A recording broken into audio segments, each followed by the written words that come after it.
like him. And it's impossible. I want you to hear this. This is a very profound thing. It's a very short sentence, but it's a very large truth. It is impossible for us to really know God and not have a burden for people. It's impossible. And God does not want you and I to become Bible scholars and spend all of our time just alone with Him in this life if it's not going to bear the fruit of doing what's on His heart and what's on the heart of God, our people, made in His image. All right?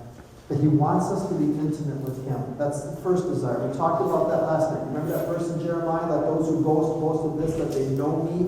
Yada. That's the relationship of a husband and wife. Let's be intimate, God says, right? Second thing is God wants us to understand something. That intimacy is the freedom to be naked and unashamed in the presence of another. Where do I get that? I get that from the book of Genesis. The very end of the 2nd chapter. The man and the woman were both naked and unashamed. That's absolutely vital. Right? Because the very next thing that happens is, in our Bible is chapter 3. Is chapter 3. The fall. All right? And I want you to get this, because a lot of people don't teach on this, all right?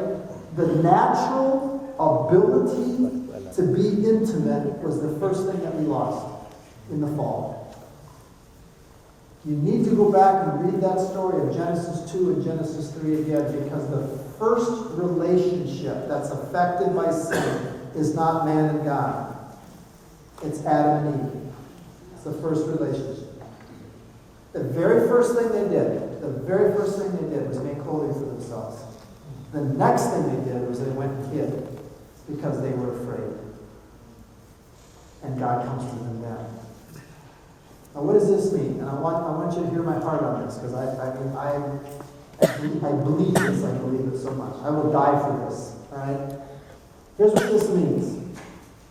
That means that for you and I as married couples, intimacy does not just happen.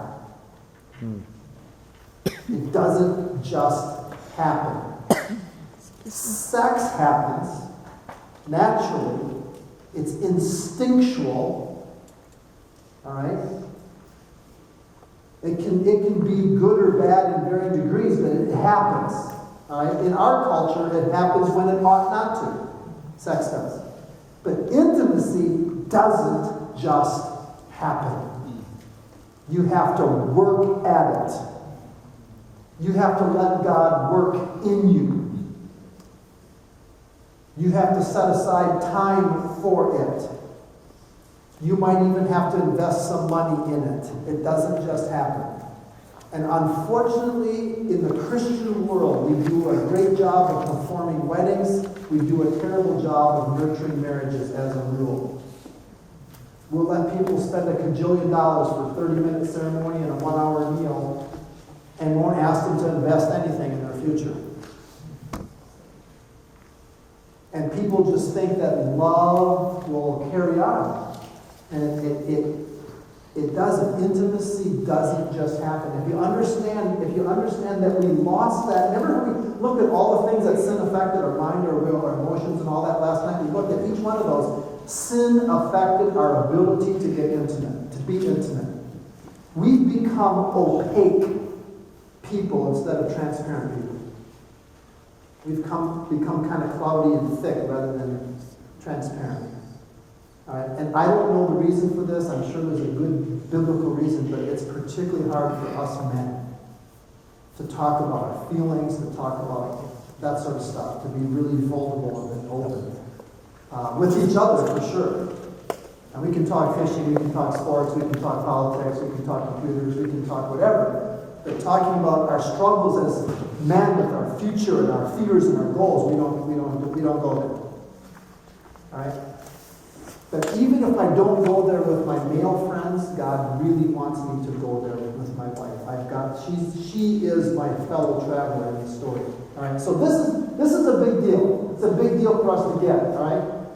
This was true for Adam and Eve, with each other, not just with God. They lost the ability to be intimate with God. We looked at that last night. Their spirit died. But they also lost the ability to be intimate with one another. And God's desire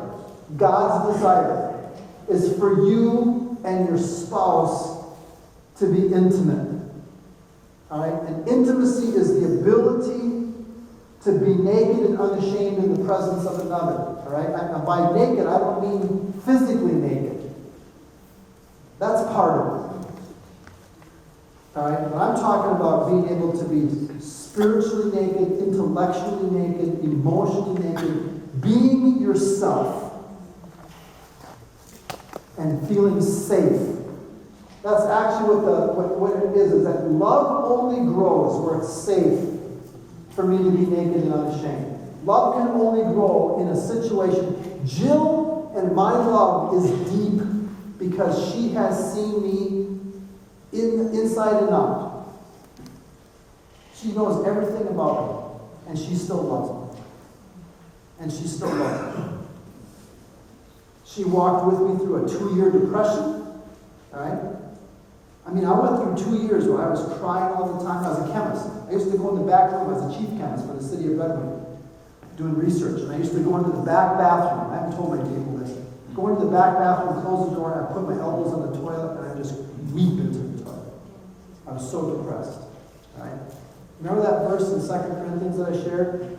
That with the comfort God's comforted us, we can comfort others. Right? There's a Bible study out there called To Walk and Not Grow Weary that I wrote 27 years ago that came out of that depression. And it's 300,000 people have read that Bible study. All right? And so God took the worst 2 years of my life, took me to the Word. Out of that came the whole book's about people that are depressed. The Bible study. And God's used that. It's in Korean, it's in Spanish. It's touched a lot of lives. And I don't talk about myself. I hope you understand. I'm just sharing with you that Jill walked with me through that.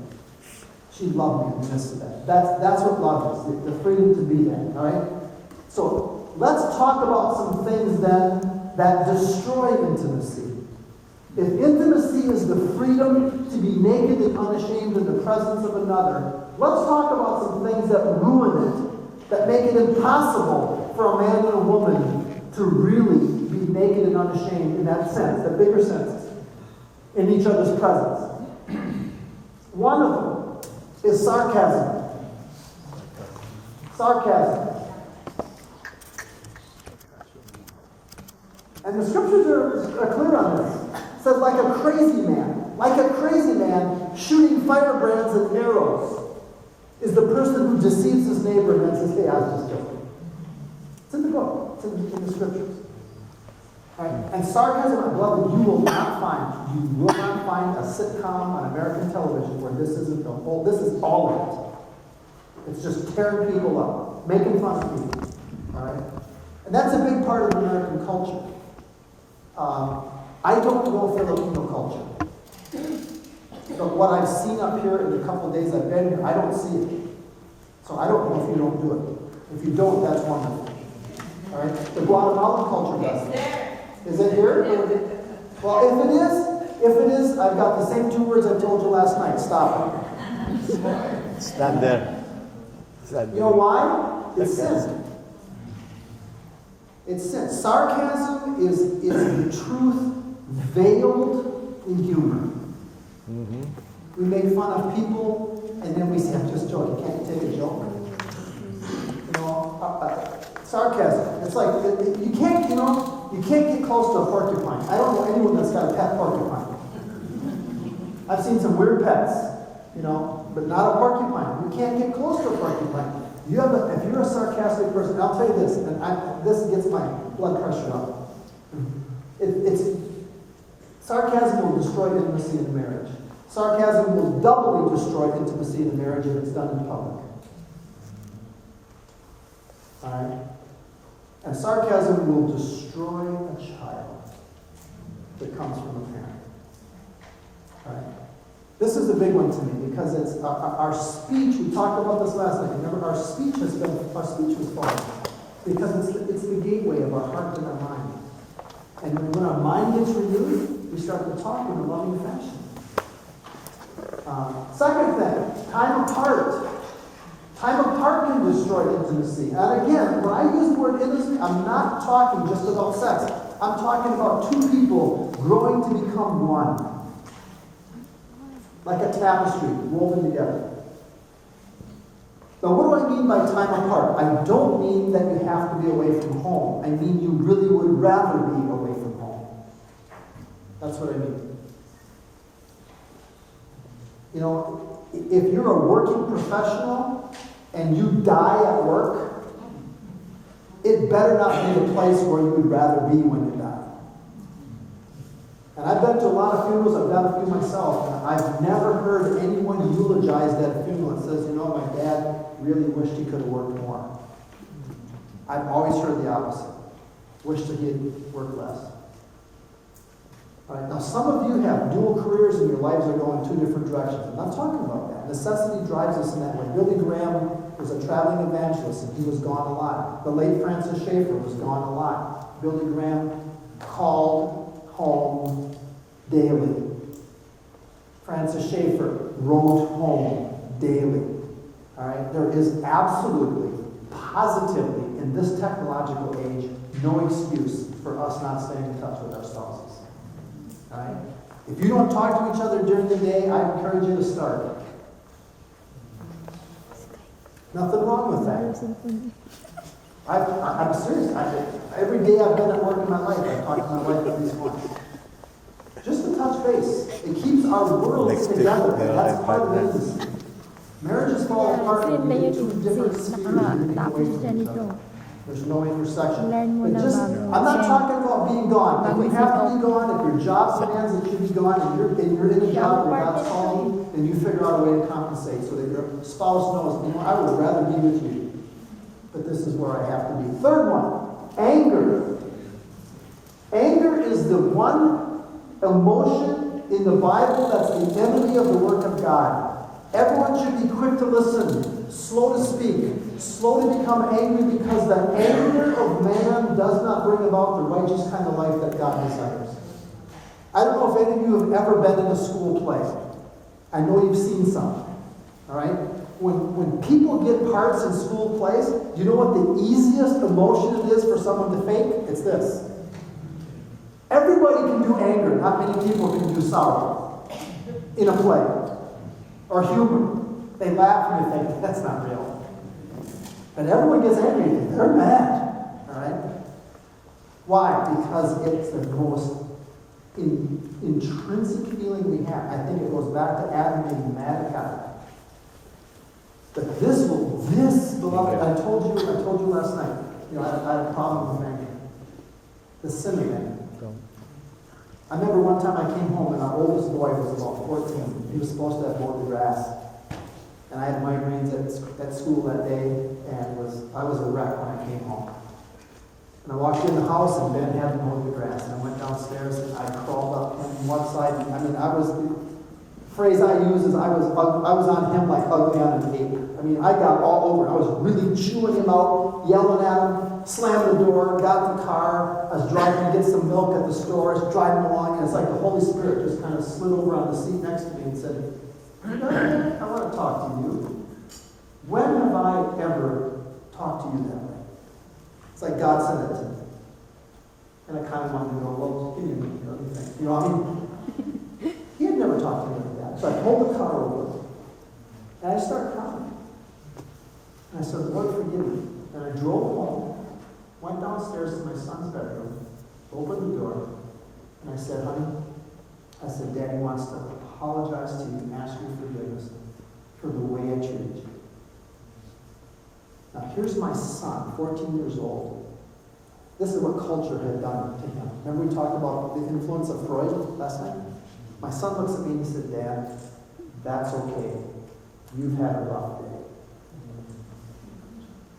Tell you what, Dad, you've had a rough day, so sin all you want. That's what he's saying. Sin's not that big a deal when you've had a rough day. all the time. This is one of those rare moments where it was really a cool moment to be a parent, you know. I looked at him and I said, Ben, as far as I know, Jesus had some pretty rough days too, and I don't think he ever really talked about it. I said, would you forgive? And he said, yeah. He still hasn't mown the grass. But God used my children to deal with that sin in my life. And beloved, if you're a husband prone to anger, or you're a wife prone to anger, you begin, if you're a spouse that's prone to anger, you ask your spouse. If you're the one that's got the issue with anger, ask your spouse, please begin to pray for me. I want to conquer this. I'm telling you, anger stops the great reversal. It will not happen in the life of an angry person. And I say this with a little bit of fear, but it's true, beloved. It's hard to say it, but it's true. All anger is ultimately directed to God. You and I might think we're really angry at a person, but at the end of the day, it's either God didn't do this, or God did this, or why didn't God intervene, or why did God? It goes back to God. And He knows that. Tell Him that. And let Him deal with this. Fourth one, sex without love. I put in here marital rape. That's a very strong statement. But this is a big thing that us men need to know. All right? Here's the deal. And we're adults, so I'm not going to talk much on this. It takes no love. It takes no love for sex outside of marriage. It takes no love for sex outside of marriage. Either adultery, premarital sex, takes no love for sex outside of marriage. You cannot have meaningful sex in marriage without love.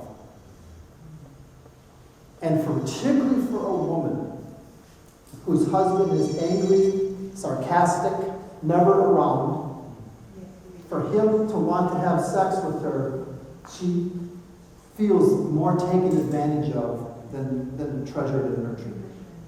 So this is a big deal, particularly in a culture that sex is intimacy. Matter of fact, sex can destroy intimacy if love's not present. All right? If I'm sarcastic, if I'm angry, if I really don't care to be with my wife, but I want to have sex, that will work against intimacy in my marriage, just like the other three things. All right? Hard thing to say, but you need to hear that. All right? Substitutions for intimacy. What are some of the substitutions for intimacy? I mentioned one last night. Parenting is probably the biggest one. Intense time together. Intense time together around a shared and valuable task. Raising kids is valuable, and you do it together. All right? Now, you guys have a lot of family around you. Most of you do. All right? My wife got pregnant with our girls. Twin pregnancy, did 3 months flat on her back in bed with a 5-year-old and a 2-year-old at home. I was working as a school teacher, teaching 6 periods a day. We had hardly any money, and our closest parents were 800 miles away.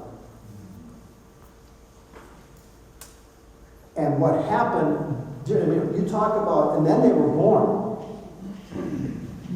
144 diapers a week. Big bags of diapers. I thought I was going to have to call the Environmental Protection Agency and just say, we're going to make an environmental impact here. You know.